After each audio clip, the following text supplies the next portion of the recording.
Hello बच्चों, स्वागत है आपका संस्कार एकेडमी के इस यूट्यूब चैनल में।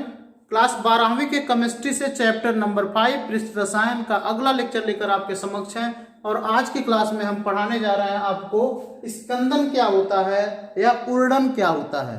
इसके पहले हमारे पृष्ठ रसायन के ढेर सारे वीडियो आ चुके हैं। ये लगभग 16वां वीडियो है बेटा, तो आप समझ सकते हैं कि थोड़ा लंबा हुआ है क्लास, लेकिन अब मैं गारंटी के साथ कहता हूं कि इसमें हमने एक एक छोटे छोटे टॉपिक को भी कवर किया है। तो आइए स्टार्ट करते हैं आज का क्लास। स्कंदन क्या होता है। स्कंदन को समझने के लिए सबसे पहले हमको चलना पड़ेगा कोलाइडी के निर्माण पर। हमने कोलाइडी का निर्माण बताया था। कोलाइडी का निर्माण कैसे कर सकते हैं, तो अवक्षेप से। हालांकि कोलाइडी का निर्माण तो हम कई तरीके से किए हैं, ब्रेडिंग आर्क विधि हमने आपको बताया था, लेकिन अवक्षेप से कैसे करते हैं तो हमने बताया था कि अगर किसी रासायनिक अभिक्रिया में किसी भी रासायनिक अभिक्रिया से प्राप्त एक ताजा अवक्षेप हमको मिल जाए ना, जैसे हमने अवक्षेप लिया था FeOH का थ्राइस, ये हमने अवक्षेप लिया था और हमने बताया था कि इसको हम पानी में डुबो देते हैं, पानी भर देते हैं इस अवक्षेप के ऊपर। और उसके बाद तीसरा प्रक्रम क्या है, हम इसमें एक ऐसा विद्युत अपघट्य डाल देते हैं। ये प्रक्रम आपको पढ़ाया जा चुका है। एक ऐसा विद्युत अपघट्य डालते हैं जिसका एक आयन इससे मिलता जुलता हो। जैसे हम यहां पर FeCl3 को डालते हैं। FeCl3 को डालने पर ये Fe और Fe मिल रहा है, एक आयन मिलना चाहिए। तो ऐसा कुछ डाले जिसमें OH माइनस आयन हो, तो कोई भी हो, लेकिन विद्युत अपघट्य ऐसा ही डालना है जिसका एक आयन इससे मिलता जुलता हो। समझ में आया। तो हमने बताया था कि वहां होता क्या है। होता यह है कि ये मान लीजिए हमारा अवक्षेप था, और जब हम इसमें विद्युत अपघट्य इसके ऊपर डालते हैं, पानी में मिलाते हैं, तो इसका जो सम आयन है इसके ऊपर चिपकने लगता है, अधिशोषित होने लगता है। चिपकने को क्या कहेंगे, अधिशोषित होना। तो ये जो सम आयन है इसके ऊपर चिपक जाता है और अब ये छोटे छोटे कणों में टूट जाता है। इस तरीके से ये छोटे छोटे कणों में ऐसे टूट जाता है। जो ही इसके ऊपर ये चिपकेगा Fe+, त्यों ही ये छोटे छोटे कणों में टूट जाएगा और इन सब के ऊपर Fe+ चिपका रहेगा, जिससे ये धनायन हो, यानी कि धनावेशित हो जाएंगे। और धनावेशित होने के कारण ये चूंकि समान आवेश आपस में प्रतिकर्षण रखते हैं, इसलिए ये कण आपस में जुड़ते नहीं हैं और एक कोलाइडी विलयन बना लेते हैं। कोलाइडी विलयन में क्या करना है यार, कणों का आकार तोड़कर हमको 1 नैनोमीटर से 1000 नैनोमीटर के बीच में कर देना है। बहुत ही छोटी सी बात है ना। तो हमने क्या किया, हमने एक ताजा अवक्षेप लिया और एक ऐसा विद्युत अपघट्य उसमें मिलाया जिसका एक आयन मिलता जुलता हो, और जैसे ही हमने वो विद्युत अपघट्य इसमें मिलाया तो इसका जो सम आयन था ना, वो इस अवक्षेप पर आकर चिपका और ये छोटे छोटे कोलाइडी कणों में विभक्त हो गया। छोटे छोटे कोलाइडी कणों में विभक्त हो गया। साथ ही साथ इस पर सब पे Fe+ चिपका हुआ था, जिसके कारण ये धनावेशित हो गए और ये अब आपस में जुड़ नहीं सकते। जुड़ेंगे तो फिर इनके कणों का आकार बड़ा हो जाएगा और ये निलंबन अवस्था में पहुंच जाएंगे, कोलाइडी विलयन नहीं बनेगा। तो हमको जुड़ने नहीं देना है, इसी कारण तो हमने इसको मिलाया है, ताकि इसके ऊपर ये जाकर चिपक जाए और धन धन धन धन सब धनावेशित हो जाएगा और समान आवेश एक दूसरे को प्रतिकर्षण करते हैं, फिर ये आपस में कभी नहीं चिपकेगा, कभी नहीं चिपकेगा। और जब आपस में जुड़ेगा नहीं तो कणों का आकार ऐसे ही छोटा बना रहेगा और ये कोलाइडी विलयन हमेशा के लिए बना रहेगा। समझ में आ गया बेटा। अब ये तो हमने कोलाइडी विलयन को बनाया था। अब कि हमको कोलाइडी विलयन को बिगाड़ना है, तो बिगाड़ सकते हो आप तो बनाने वाले हो, आप तो बिगाड़ने वाले हो, आप महान हो, मैं जानता हूं। कैसे बिगाड़े हैं, बिगाड़ सकते हैं। कैसे बिगाड़े, कोई भी ऐसा जुगाड़ लगा दें कि ये धनावेश समाप्त हो जाए, ये धनावेश खत्म हो जाए। कोई भी ऐसा जुगाड़, अब तुम सोचो तुम क्या करने वाले हो। कोई ऐसा जुगाड़ लगाओ जिससे ये जो चिपका हुआ Fe+ है वो इसके ऊपर से हट जाए, और जब ये हट जाएगा तो ये कण फिर आपस में संगुणित होने लगेंगे और जुड़ जुड़कर ये तली पे बैठ जाएंगे और कोलाइडी विलयन खत्म हो जाएगा। कोलाइडी विलयन से निलंबन अवस्था में पहुंच जाएगा वो। यानी कि जुगाड़ हम ही को लगाना है, इन आवेश को दूर करना है जो इसके ऊपर चिपक गए हैं। अब इसके लिए बहुत सारी विधियां हैं जो आज की क्लास में मैं कवर करूंगा कि कैसे कैसे हम इन आवेश को दूर कर सकते हैं। बहुत सारी विधियां हैं, लेकिन फिलहाल स्कंदन हमारा अभी प्रश्न है, स्कंदन या उर्डन क्या होता है, तो उसको मैं समझा रहा हूं कि जब हम इन्हीं धनावेश को या ऋणावेश भी हो सकता है, जो भी हो, जब हम इन्हीं समान आवेश को समाप्त कर दें कण के ऊपर से, तो ये कण फिर आपस में जुड़ने लगेंगे और जुड़कर बड़े कण बनाकर तली में बैठ जाएंगे और इस प्रकार कोलाइडी अवस्था समाप्त हो जाएगी और यही प्रक्रम कहलाता है स्कंदन। क्या कहलाता है बेटा? स्कंदन। समझ गए आप? अब आइए पढ़ते हैं हमने लिखा क्या है। बड़ा लंबा सा परिभाषा है। क्या हमने लिखा? हमने लिखा है कोलाइडी कणों के विद्युत अपघट्ट की सूक्ष्म मात्रा की उपस्थिति में, ये देखो कोलाइडी कण है, हमने विद्युत अपघट्ट मिलाया सूक्ष्म मात्रा की उपस्थिति में सम आयन को अधिशोषित करने के कारण, ये देखो सम आयन, धन आयन, सब सम आयन किस लिए कहा गया? क्योंकि सब धनायन धनायन धनायन है, तो सम आयन को अधिशोषित करने के, ये सम आयन को सोख लिया है, सोखा नहीं है मतलब चिपका लिया है। अधिशोषण और अवशोषण में अंतर होता है। तो अधिशोषित करने के कारण इन पर धन अथवा ऋण आवेश हो जाता है, इन पर धन आवेश या ऋण आवेश हो जाता है। समान विद्युत आवेश के कारण ये कण दूर दूर रहते हैं, इस पे समान है, धन धन है, धन धन है, इसी कारण ये आपस में चिपकते नहीं है, दूर दूर रहते हैं, जिससे कोलाइडी तंत्र अस्थायी रहता है और इसी के कारण कोलाइडी विलयन बना रहता है। अगर ये आपस में चिपक जाएंगे तो कोलाइडी तंत्र खत्म हो जाएगा। अब कहता है जब किसी कारण से, समझिए, जब किसी कारण से इन कणों पर जो आवेश होता है वो समाप्त हो जाता है, तो ये कण आपस में जुड़ जाते हैं और बड़े कण बन जाते हैं तथा अवक्षेपित होकर नीचे बैठ जाते हैं, ये तली में बैठ जाएंगे और यही प्रक्रम स्कंदन कहलाता है। मुझे नहीं लगता कि कोई ऐसा भी बच्चा बैठा है हमारे क्लास में जो जिसको ये बात समझ में नहीं आई। ठीक है, कोलाइडी कण सम आयन को अधिशोषित कर लेते हैं, जिसके कारण उनके ऊपर एक धनावेश या ऋणावेश आ जाता है। किसी कारण से अगर हम इन्हीं धनावेश या ऋणावेश को समाप्त कर देते हैं तो ये आपस में जुड़ना स्टार्ट कर देते हैं, जुड़कर तली में बैठ जाते हैं और कोलाइडी तंत्र खत्म हो जाता है। इसी प्रक्रम को स्कंदन कहते हैं बेटा, स्कंदन कहते हैं। तो उम्मीद करते हैं आपको समझ में आया होगा। बहुत लंबी चौड़ी भाषण मैं देने वाला हूं, इसको आप नोट कर लीजिए, आप होशियार हो मैं जानता हूं।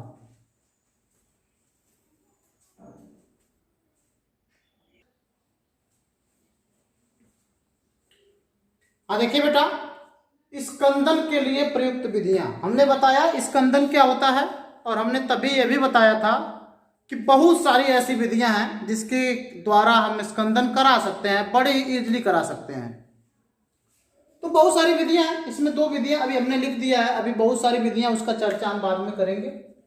सबसे पहला है उबाल कर। स्कंदन की सबसे पहली विधि है उबाल कर। ठीक है, देखिए जो हमारा कोलाइडी विलयन है, आपने देखा कि हमारा यहाँ पर FeOH थ्राइस का अवक्षेप था, FeOH थ्राइस का अवक्षेप था और इस पर हमने क्या, इसमें इस पर क्या चिपका हुआ था? Fe+ चिपका हुआ था। इस तरीके से FeOH थ्राइस का अवक्षेप था और इस पे Fe+ चिपका हुआ था। ठीक है, अब मान लीजिए ऐसे कण बहुत सारे हैं, ये तो हमने 2 ही बनाया है आपको समझाने के लिए। अब हालांकि इन पे विपरीत आवेश है, ये आपस में नहीं सटेंगे, ये मैं जानता हूं, आपस में ये टच नहीं करेंगे, दूर दूर हैं, लेकिन अगर आप इनको गर्म कर दो, गर्म करने लगे, तो ये मजबूरी में होकर इनकी ब्राउनी गति बहुत तीव्र हो जाएगी। बहुत ज्यादा गर्म कर दोगे तो इनको सटना पड़ेगा, ये ब्राउनी गति करने लगेंगे और तेजी से गति करने के कारण ये आपस में टकरा कर चिपक जाएंगे और इकट्ठा हो जाएंगे और इस प्रकार से स्कंदन हो जाएगा, यानी वो फिर तली में बैठ जाएंगे। जब चिपक जाएंगे, बड़े हो जाएंगे तो तली में बैठ जाएंगे।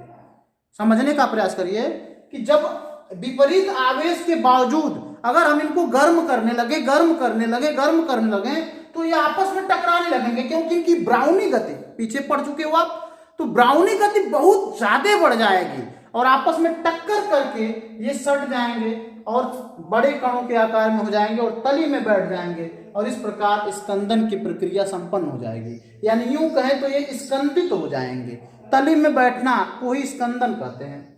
पढ़ते हैं, कोलाइडी विलयन को उबालने पर ताप में वृद्धि होने के कारण कोलाइडी कणों की गतिज ऊर्जा भी बढ़ जाती है, इनकी गतिज ऊर्जा बढ़ जाती है, जिससे वे प्रतिकर्षण के बावजूद, हालांकि प्रतिकर्षण है, परस्पर निकट आ जाते हैं। गतिज ऊर्जा बढ़ जाने के कारण प्रतिकर्षण के बावजूद वो निकट आ जाते हैं और स्कंदित होकर तली में बैठ जाते हैं। ठीक है, प्रतिकर्षण के बावजूद वे निकट आते हैं और स्कंदित होकर तली में बैठ जाते हैं।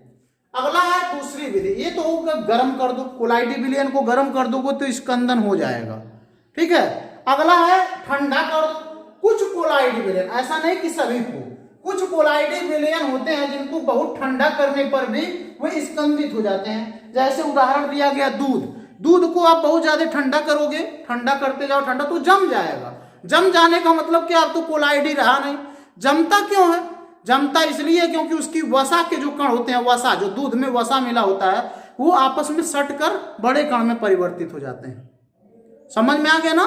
तो कुछ कोलाइडी विलयन ऐसे होते हैं जिनको बहुत ज्यादा ठंडा करने पर वे कोलाइडी अवस्था खत्म हो जाती है उनकी और वे स्कंदित हो जाते हैं, वो जम जाते हैं।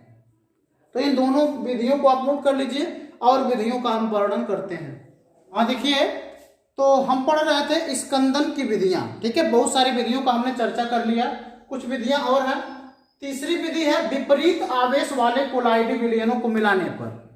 ठीक है, हमारा फोकस केवल एक बात पर होना चाहिए कि जो अवक्षेप के कणों के ऊपर वो जो आवेश है, चाहे वो धनावेश है ऋणावेश है, उन्हीं के कारण वो कण आपस में संगुणित नहीं हो रहे हैं।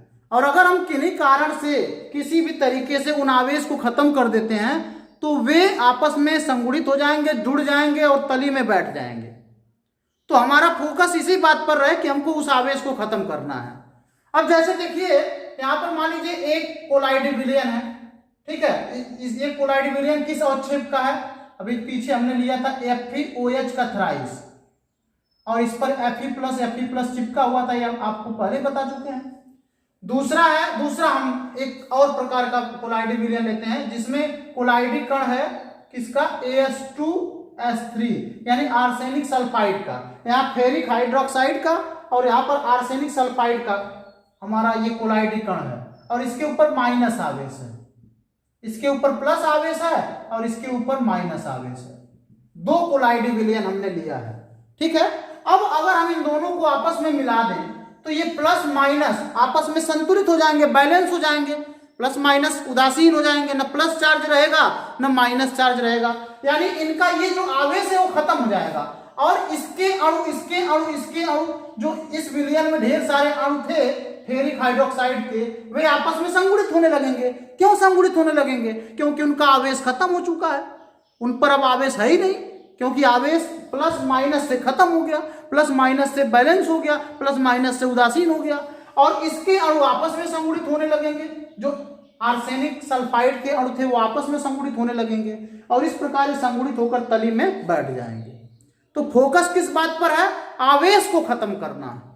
ठीक है, हमने क्या किया? हमने दो विपरीत आवेश वाला कोलाइडी विलयन लिया जिनके कोलाइडी कणों पर विपरीत आवेश हो। एक धनात्मक आवेश वाला था, एक ऋणात्मक आवेश वाला था, उनको हमने मिला दिया। जब हमने मिलाया तो धन और ऋण आपस में उदासीन हो गए और ये कणों पर जो आवेश था वो खत्म हो गया और ये कण आपस में जुड़ने लगे, जुड़कर बड़े कण बनाकर ये तली में बैठने लगे। ठीक उसी तरीके से ये कण भी आपस में जुड़ने लगे और बड़े कण बनाकर तली में बैठने लगे। तो फोकस हमारा आवेश को समाप्त करना है, चाहे किसी भी विधि, चाहे आप उबाल कर करो, चाहे ठंडा करके करो, चाहे दो विपरीत आवेश वाले कोलाइडी विलयनों को मिलाकर करो। पढ़ते हैं क्या लिखा हुआ है। लिखा हुआ है दो विपरीत आवेशित साल, साल का मतलब विलयन, कोलाइडी विलयन।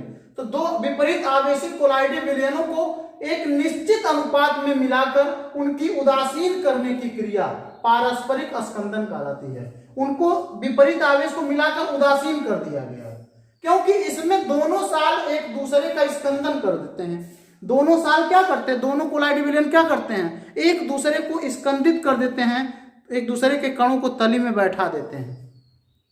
समझ में आ गया ना? तो दो विपरीत आवेशित कोलाइडी विलयनों को मिलाकर भी हम स्कंदन की प्रक्रिया को करा सकते हैं। अगला क्या है? विद्युत अपघट्य मिलाकर। कोई विद्युत अपघट्य मिलाकर। अब ये प्रक्रिया कैसे संपन्न होगी, आइए हम इसको समझाते हैं। मान लीजिए हम एक यहाँ पर कोलाइडी विलयन ले लिए और इसमें जो कोलाइडी कण है, ठीक है, कोलाइडी कण है, कोई भी कोलाइडी कण हो सकता है, मान लीजिए AgI यानी कि सिल्वर आयोडाइड के कण है, और इस पर हमने ऐसा विद्युत अपघट्ट मिलाया था जिसके कारण इस पर Ag प्लस था, Ag प्लस था, इसके ऊपर जो चिपकने वाला आवेश था वो Ag प्लस का था। कैसे बनता है पीछे मैंने चर्चा कर लिया है।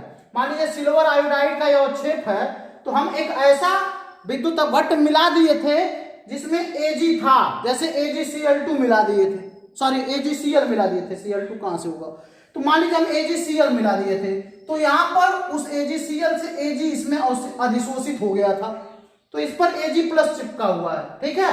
अब कोई ऐसा विद्युत अपघट्ट खोजेंगे जो इसके विपरीत आवेश वाला हो, यानी जिसमें कह सकते जो Ag प्लस को अपनी तरफ खींच सके, ऐसा कोई आवेश ढूंढेंगे।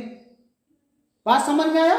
तो ऐसा आवेश ढूंढने के लिए हम देखिए, अगर यहाँ पे धनावेशित है तो हम ऋण आवेश को खोजेंगे जिस पर ऋण आवेश हो, जैसे PO4 इस पर -3 होता है, ठीक है, और SO4 पे -2 होता है, और Cl पे -1 होता है।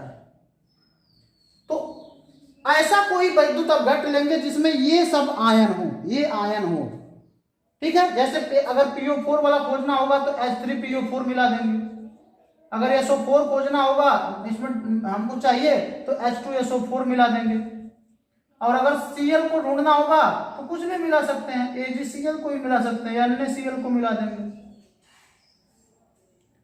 अब H3PO4 मिलाएंगे तो इसमें का जो ये यहाँ पे पानी भी तो है, कोलाइडी विलयन में जल है, क्योंकि जल से ही हम ये बनाए थे, तो ये यहाँ पे जाकर आयनों में टूट जाएगा, यानी H3H प्लस अलग हो जाएगा, PO4 पे -3 अलग हो जाएगा।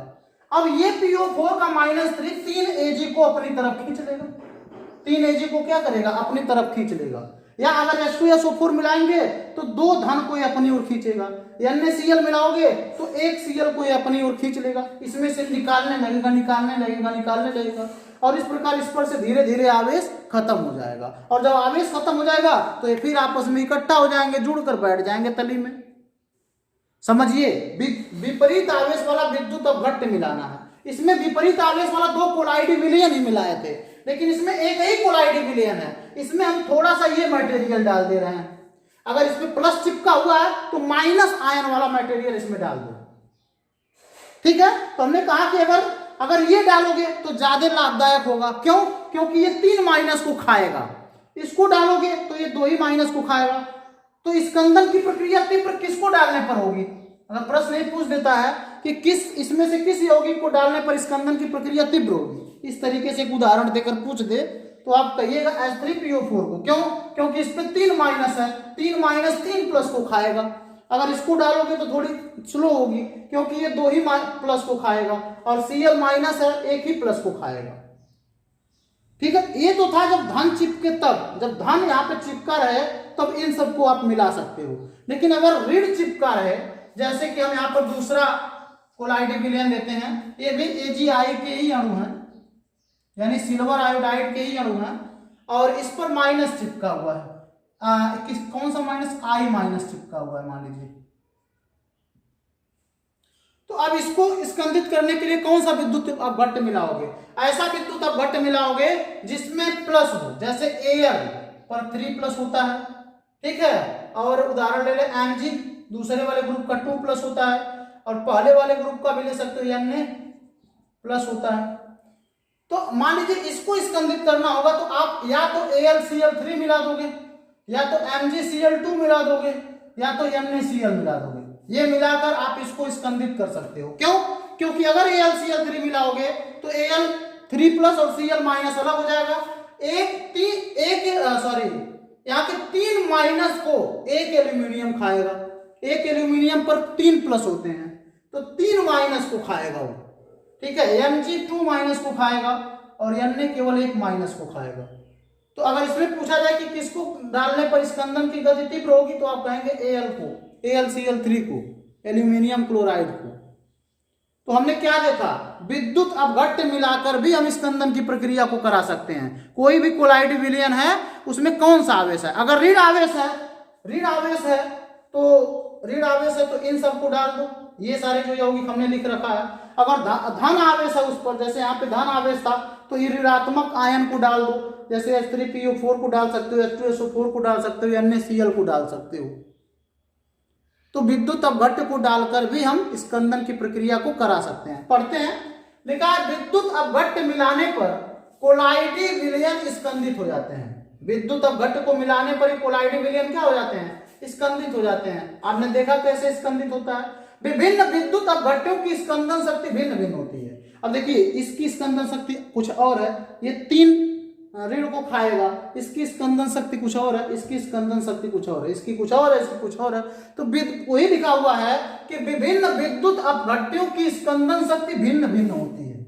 यह विपरीत आवेश युक्त आयनों की प्रकृति पर निर्भर करती है।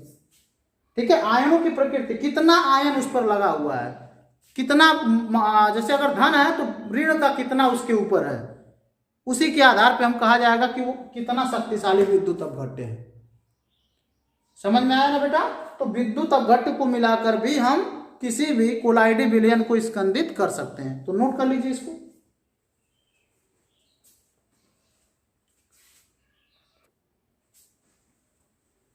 देखिए बेटा, तो हमने ये क्या बताया आपको, हमने ये बताया कि विद्युत अपघट्य को मिलाकर, विभिन्न विद्युत अपघट्य को मिलाकर आप किसी भी कोलाइडी विलयन को स्कंदित कर सकते हैं।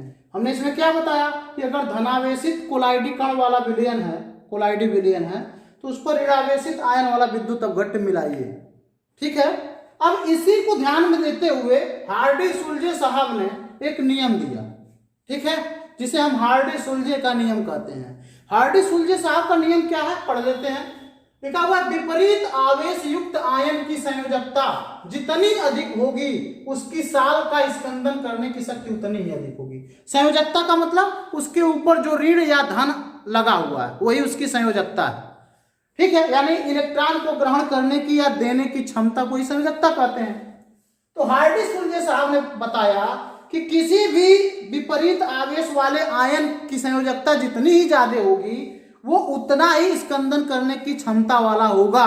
जैसे अगर हम यहाँ पर इन तीनों में पूछा जाए कि स्कंदन करने की क्षमता किसमें ज्यादा होगा, तो आप तुरंत कहोगे कि PO4 नंबर 1 पर आएगा, उसके बाद SO4 आएगा, उसके बाद Cl आएगा।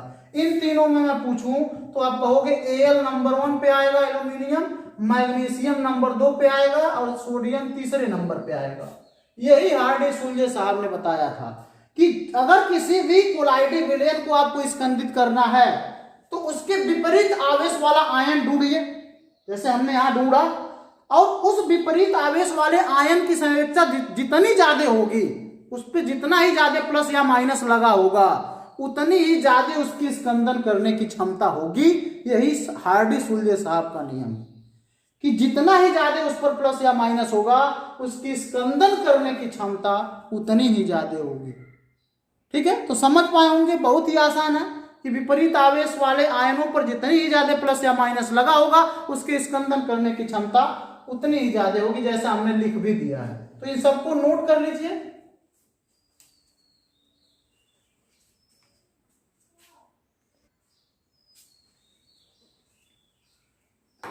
तो मिलते हैं बेटा एक नए टॉपिक के साथ अगले क्लास में। आज के लिए बस इतना ही। अपना ध्यान रखिए, मस्त रहिए, सुरक्षित रहिए। Have a nice day. Thank you for watching this video. Take care.